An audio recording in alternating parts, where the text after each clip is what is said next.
ലോകത്തെ ഞെട്ടിക്കുന്ന ഭയാനകമായ ഒരു കണക്കാണ് ഇപ്പോൾ അമേരിക്കയിൽ നിന്ന് വരുന്നത്. അമേരിക്കൻ സൈനികരിൽ ഏകദേശം 415 ആളുകൾക്ക് പരിക്കേറ്റു എന്ന അതിഗുരുതരമായ റിപ്പോർട്ടാണ് അമേരിക്ക പെന്റഗൺ തന്നെ ഇപ്പോൾ പുറത്തുവിടുന്നത്. ഈ പരിക്കേറ്റ സൈനികരുടെ എണ്ണം കൃത്യമായി പറയുന്നത് 271 സൈനികർക്ക് ശക്തമായ പരിക്കുണ്ട്. അതേസമയത്ത് 63 സൈനികർ നേവിയിൽ നിന്നുള്ള അവരുടെ നാവിക സേനയിൽ നിന്നുള്ള 63 പേർക്ക് പരിക്കേറ്റിട്ടുണ്ട്. അതുപോലെ തന്നെ എയർഫോഴ്സിന്റെ 62 പേർക്ക് പരിക്കേറ്റിട്ടുണ്ട്. അതുപോലെ 19 മെറീനുകൾക്കും പരിക്കേറ്റിട്ടുണ്ട് എന്നാണ് പറയുന്നത്. എന്നാൽ 415 സൈനികർക്ക് പരിക്കേൽക്കുമ്പോൾ എത്ര ആളുകൾ മരണപ്പെട്ടിട്ടുണ്ടാകുമെന്നത് വ്യക്തമല്ല. ഈ കണക്കുകൾ ഔദ്യോഗികമായി പുറത്തുവിട്ടതാണെങ്കിലും യഥാർത്ഥ കണക്കുകൾ എത്രയാണ് എന്ന് നമുക്കറിയില്ല. ഇനി നാം ഇവിടെ ചിന്തിക്കേണ്ടത് ഈ കൂട്ടത്തിൽ അമേരിക്കയുടെ നാവിക സേനയുണ്ട്, എയർഫോഴ്സ് ഉണ്ട്, അതുപോലെ തന്നെ മെറീനുകളുണ്ട്. ഇങ്ങനെ വരുമ്പോൾ ഇറാന്റെ ആക്രമണത്തെ കുറിച്ചാണ് നമ്മൾ മനസ്സിലാക്കേണ്ടത്. ഇറാന്റെ ആക്രമണം അമേരിക്കയുടെ എല്ലാ സൈനിക തലങ്ങളെയും കേന്ദ്രീകരിച്ചാണ് ആക്രമണം നടന്നിട്ടുള്ളത്. ഈ പറയുന്നതെല്ലാം അമേരിക്കൻ സൈനികരുടേതാണെങ്കിൽ ഇസ്രയേലിന്റെ കണക്കുകൾ വേറെയാണ്. പക്ഷെ അതേസമയത്ത് ഇസ്രയേലിന്റെ കണക്കുകൾ പറയുമ്പോൾ അത് കൃത്യമായി പുറത്തു വരാറില്ല, പരമാവധി മറച്ചു വെക്കുന്ന കണക്കുകളാണ് എന്ന് നമുക്കറിയാം. അവിടെ ഉണ്ടാകുന്ന പരിക്കുകളും അപകടങ്ങൾ പോലും കൃത്യമായി പുറത്തുവിടാത്ത സാഹചര്യത്തിൽ സൈനികരുടെ മരണത്തെക്കുറിച്ചോ അല്ലെങ്കിൽ പരിക്കേറ്റവരെ കുറിച്ചോ കൃത്യമായ കണക്കുണ്ടാവുകയില്ല.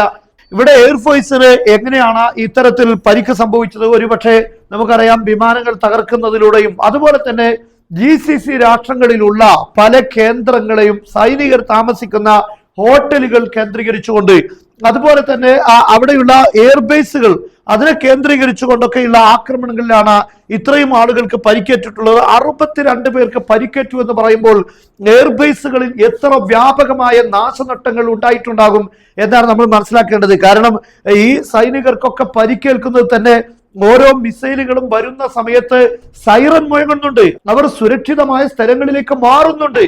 എന്നിട്ട് പോലും ഇത്രയും കൂടുതൽ ആളുകൾക്ക് നേരെ ഇറാന്റെ മിസൈലുകളും ഡ്രോണുകളും വന്ന് പതിച്ചു എന്ന് പറയുമ്പോൾ അതിന്റെ ഗുരുതരാവസ്ഥയാണ് നമ്മൾ മനസ്സിലാക്കേണ്ടത്. അതുപോലെ 63 നാവിക സേന സൈനിക അംഗങ്ങൾ മരണപ്പെട്ടു എന്ന് പറയുമ്പോൾ കപ്പലുകളിൽ അതുപോലെ തന്നെ അമേരിക്കയുടെ നാവിക സേനയെ കേന്ദ്രീകരിച്ചുള്ള ആക്രമണങ്ങളിലാണ്.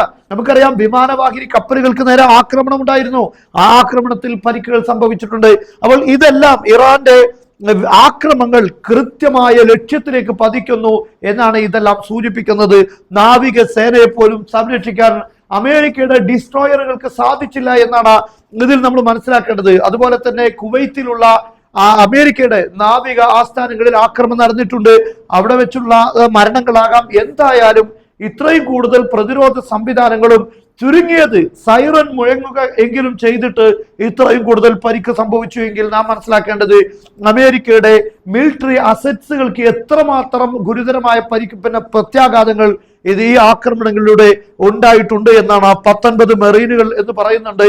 ഈ മെറീനുകൾ ഏത് ഘട്ടത്തിലാണ് ഇത്രയും കൂടുതൽ ആളുകൾ മരണപ്പെട്ടത്? അത് കപ്പലുകൾക്ക് നേരെയുള്ള ആക്രമണത്തിലാണോ, അതല്ല ഇറാന്റെ ഏതെങ്കിലും കരഭാഗത്തേക്ക് ഇരച്ചു കയറാൻ ശ്രമിക്കുന്നതിനിടയിലാണോ? ഈ കാര്യങ്ങളൊന്നും വ്യക്തമല്ല. എന്തായിരുന്നാലും ഇറാൻ നടത്തിയ ആക്രമണങ്ങളെല്ലാം മിസൈലുകളെല്ലാം വളരെ ലക്ഷ്യത്തിൽ കൃത്യമായി തന്നെയാണ് പതിച്ചിരിക്കുന്നത്. എല്ലാ പ്രതിരോധ സംവിധാനങ്ങൾ ഉപയോഗിച്ച് തകർത്തു എന്ന് GCC രാഷ്ട്രങ്ങളെല്ലാം പറയുന്നത് അത്ര കൃത്യമല്ല. ആ തടുക്കുന്നതെല്ലാം വളരെ ചെറിയ കണക്കുകൾ മാത്രമാണ് എന്ന് ഇതിൽ നിന്ന് ബോധ്യപ്പെടും. കാരണം അതുകൊണ്ടാണ് ഇത്രയും കൂടുതൽ പരിക്കുകൾ സംഭവിച്ചിട്ടുള്ളത്. എന്തായാലും മിലിറ്ററി ബേസുകൾക്കാണല്ലോ കൂടുതൽ സേഫ്റ്റി ഉണ്ടാവുക. ആ സ്ഥലങ്ങളിൽ നിന്നാണ് ഇത്രയും ആളുകൾക്ക് പരിക്ക് സംഭവിച്ചത്. മാത്രമല്ല അവർ ഒളിഞ്ഞു നിന്ന പല കേന്ദ്രങ്ങളെയും ലക്ഷ്യമാക്കി ഇറാൻ ആക്രമണം നടത്തിയിട്ടുണ്ട്. അതുകൊണ്ടാണ് ഇറാൻ പറഞ്ഞത് അമേരിക്കയുടെ ഉള്ള ജനങ്ങളോട് നിങ്ങളുടെ അമേരിക്കൻ സൈനികരുടെ കുടുംബങ്ങൾ അവർക്ക് എന്ത് സംഭവിച്ചു എന്ന് ഫോൺ വിളിച്ചു നോക്കണമെന്ന് പറയാൻ കാരണം ഈ സൈനികരുടെ ബറാക്കുകൾ, അവർ കൂട്ടമായി താമസിക്കുന്ന കേന്ദ്രങ്ങൾ, ഇതിനെയെല്ലാം ലക്ഷ്യം വെച്ചുകൊണ്ട് ഇറാൻ ആക്രമണം നടത്തിയിട്ടുണ്ട്.